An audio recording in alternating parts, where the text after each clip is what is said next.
see those coaches do go and speak during the season. So that's not abnormal. And I do want to say that Coach made this commitment to come. Usually, it's at the beginning of the year, but Coach couldn't do that. So he made the commitment to come this week. So I have to give him credit for sticking to his commitment to be here because he very easily could have passed, but he wanted to follow through. And, Coach, I think you see the kind of turnout and the kind of passion that fans are here in Central Arkansas. Not only is he going to get up here and share a few words, he is going to open it up for some Q&A, which in this day and age, I do a radio show for 4 hours every day, and sometimes that's not much fun, Coach, as you can imagine, and with social media and all that. So for him to come down here and be able to share a few things on his heart and then also open it for Q&A, I think it's a tip of the hat to him. I do ask, thank you, Rob, I appreciate that. Now, I have told him that this club can get pretty saucy and edgy at times. And so with that in mind, I ask that if you have a question or comment that you be respectful of Coach and ask it as the kind of football fan and touchdown club that we aim to be and that we are. And normally Jim Rasco does this big, glowing, great introduction, amazing thing, but we both agreed let's just give Coach time to get up here and share what's on his mind.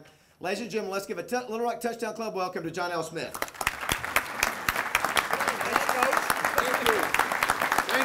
Thank you. Sit down, please. Please, thank you. I did a radio show for 2 years. And you know what? I was the smartest guy in the world. Sure. I didn't make one mistake. No.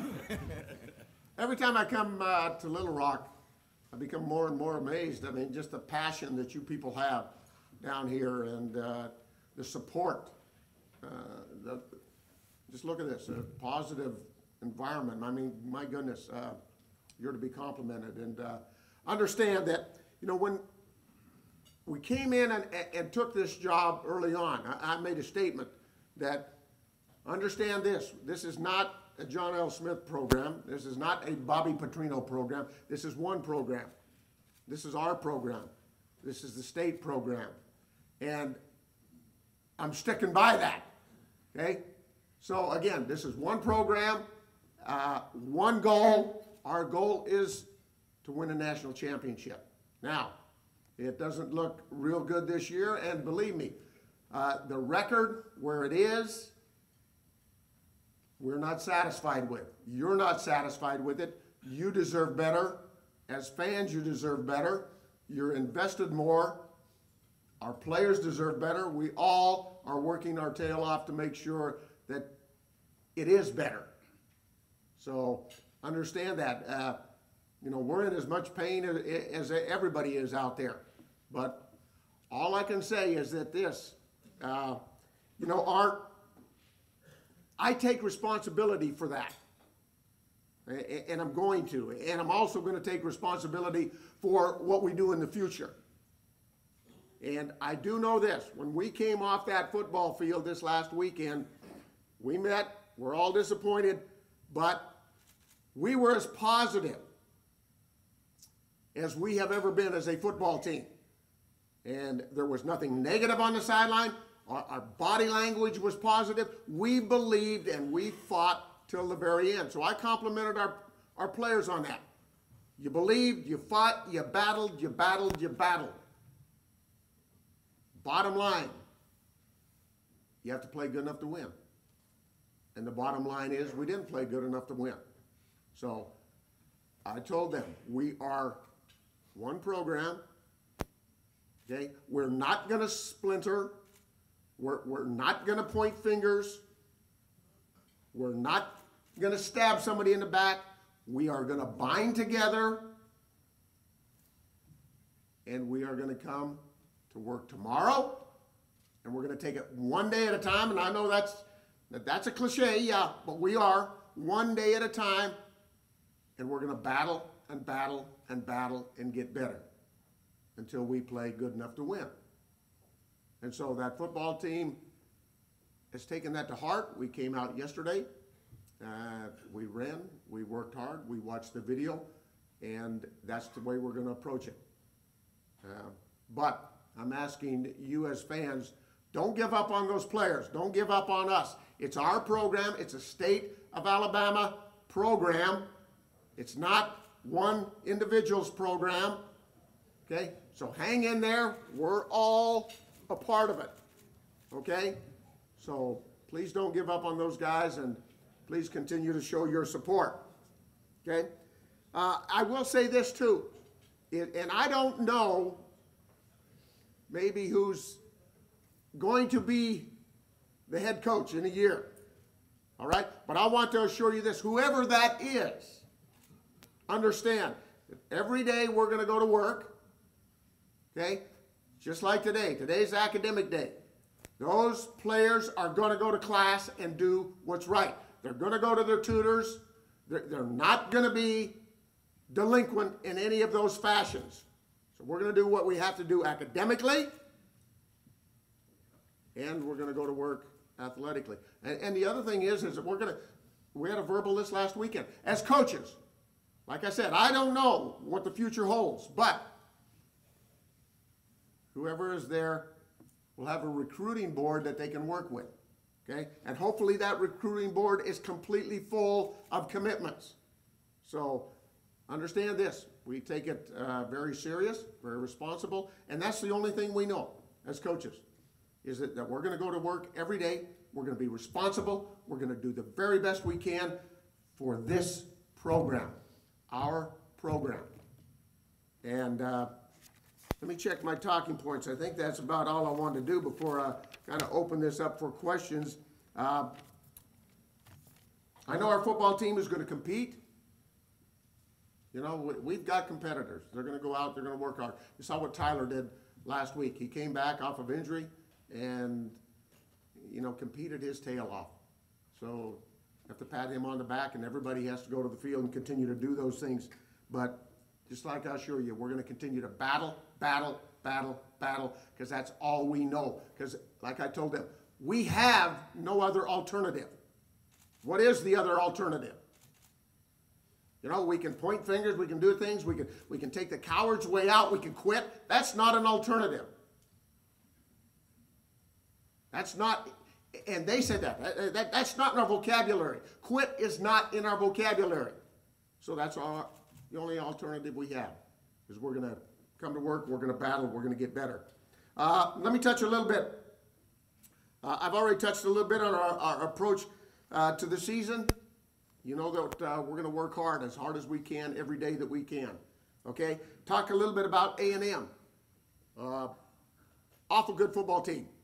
You know, they only scored 70 last week. So they can throw it around. They're very talented at wideouts, very skilled in the backfield.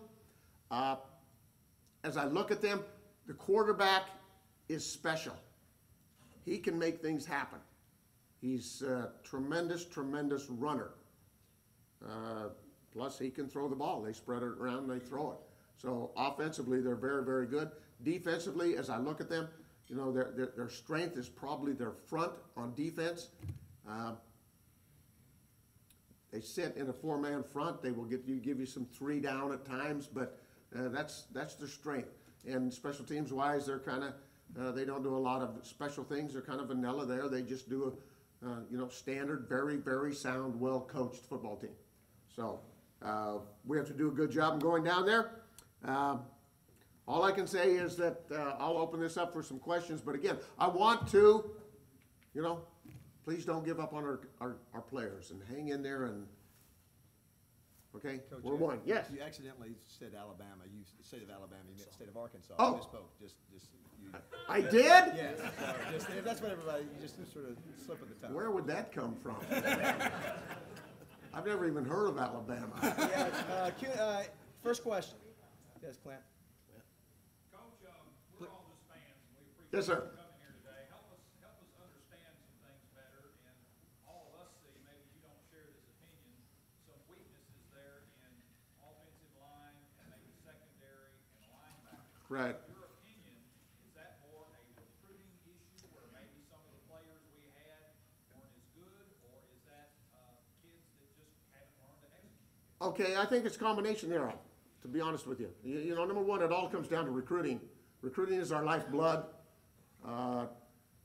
and you have to do it yearly. And you have to continue, of course, to make sure that you're recruiting a class that is an SEC caliber class. And, you know, to be honest with you, this last year's class, in the years that I've been at Arkansas, where did that come from? No, that this last year's class is the best class that we've recruited since I've been there. So it's upgrading, it's getting better. Is it where it should be? Not by any means yet. So, and then I think it comes back to there is some problems there. You know, we knew going in that the secondary, we had very little depth. Okay, linebacker, we have very little depth. So those are the two positions that you cannot lose a guy. You cannot get hurt. And, you know, sure enough, those are the two positions that you end up losing some guys. So bringing in new guys into that mix that are maybe not ready to play yet. So there's growing pains there as well. So they haven't learned quite yet. And they're going to get better. So, yeah, we know that we're thin in spots. And those spots you can't afford to lose a guy, just like offensive line. You know, we know we're thin offensive line, and then you lose a Deacon last week, and that hurts you. So our consistency is not what it should be. Because you lose a Tyler, you lose guys along the way. But again, that's not excuses. We've just got to become more consistent and have to play well enough and good enough to win. A good question. Yes, sir. Thank you. Coach, a couple real quick questions. Yes, sir. One, since you only need to average 3 to 3 infinity to get a first down when you 3 downs 10 yards, Dennis Johnson averaged about twice that last week. Can we expect him to run the ball more Saturday? And also, where do you think Bobby Petrino will end up? Will he be at Kentucky or Auburn? Kentucky or Auburn? I don't know that Kentucky might be in there. Auburn probably is a better guess if I were to guess, to be perfectly honest with you. But Dennis Johnson, one young man last week that I tell you what, I put my arm around him and gave him a hug. I said, "This is the best that you have been, Dennis. Your body language was awesome. You were positive. You were in the box. You were encouraging other people. You were doing what a senior does and what you should do. And let's build on that." So he had a great day and is going to continue to run the ball better and more. I'll just leave it kind of at that. So, good question. Yes? What's the health status of Tevin Mitchell and Carol Small? Very good question. Kiero Small is out for the year. You know, he's done, as is Walker, you know, and it's sad. I guess the positive is you have to look at he has a redshirt year. He can come back. He can be with us again next year. So you have to look at that. But Kiero's done. Tevin Mitchell, we had him out on the bike yesterday. He's working now. He's starting to do cardio work. So that is a positive. How long it's going to be, I can't tell you. But we definitely miss him and need him. And hopefully he'll be back right away. So, and Chris, Greg, I'll just comment a little bit. You know, he's got a deep, I believe it's a bone bruise, so he's kind of day to day. We don't know how he's going to be this week. So, yes, sir. Were our expectations just simply unrealistic this year? Were our expectations unrealistic this year? Yours. Yours were unrealistic.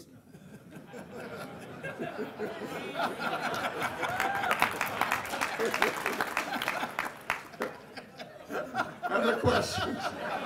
Yes. Great answer.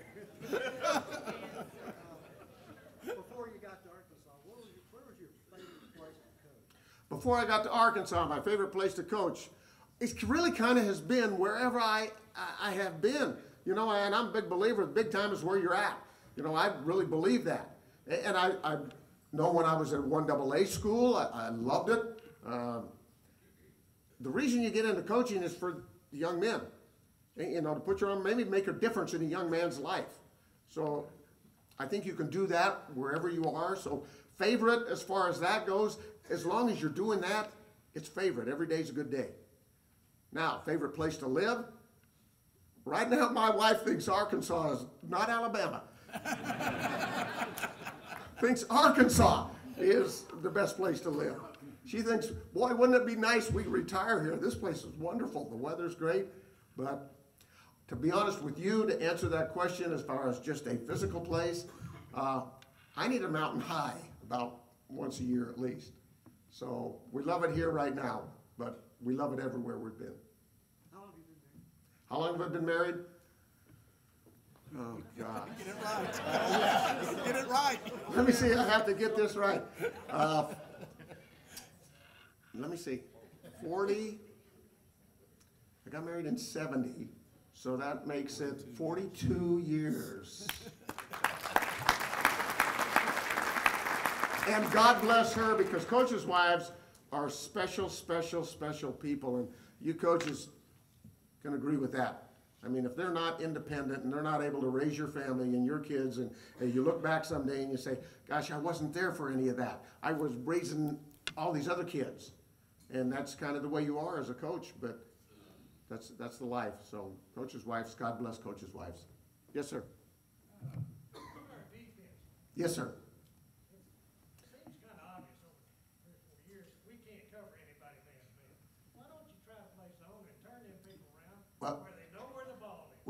we actually have played a lot more zone this year than we have man-to-man. They don't know where the ball is, that's just, Well, we're trying, yeah.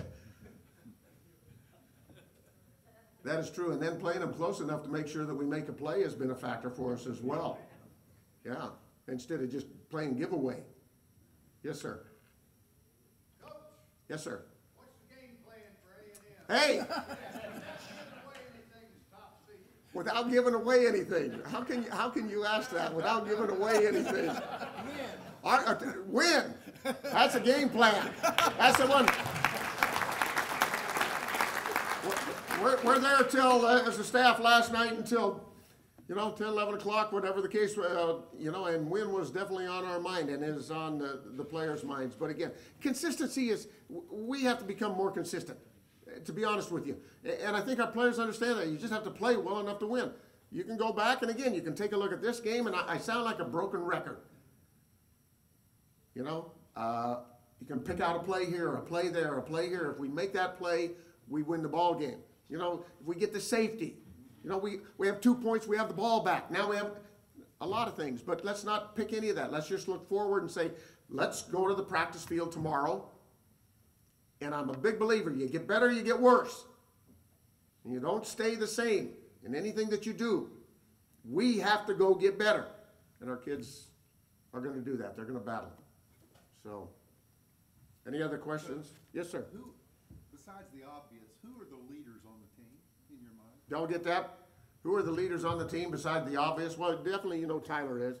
And that's obvious. He's a spokesman for us. And he stands out in front and does that. The other leaders, and we try to encourage everybody to be leaders. I'm a big believer that your seniors have to take control. They have to take ownership. They have to be the ones in charge. And along with that, we try to tell our guys, you don't have to be a senior to be a leader.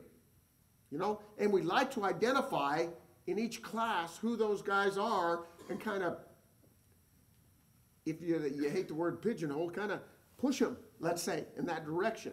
But other than Tyler, you take a look at the defensive side, I think Alfred Davis is a leader over there and has done a great job. Tank hasn't been as effective on the field as you would like, so it seems like he's taken a little bit of a back role. But he is a leader. We keep encouraging him to go out there and lead and push those guys. But we always are encouraging more vocal. So those would be the ones I would pick out right off the bat. Other questions? Yes, sir. I watch an awful lot of games, whether it's live or on television, and I'm obsessed with watching the game clock. And there's so many mistakes for years being made. An incomplete pass, a touchdown, a penalty. The person in charge of the time clock waits 4 to 5 seconds. A lot of times during the course of a game before they stop the game clock, which at the end of a game can literally add up to about 2 minutes. Right. And the single worst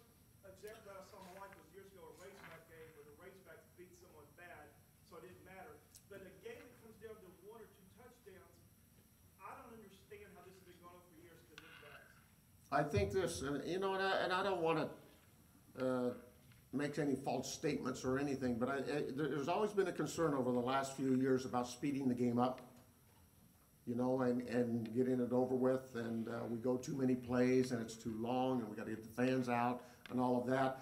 I don't know if that has something to do with it or not, but I don't necessarily disagree with what you're saying about, you know, speeding the game up and taking some time off the clock.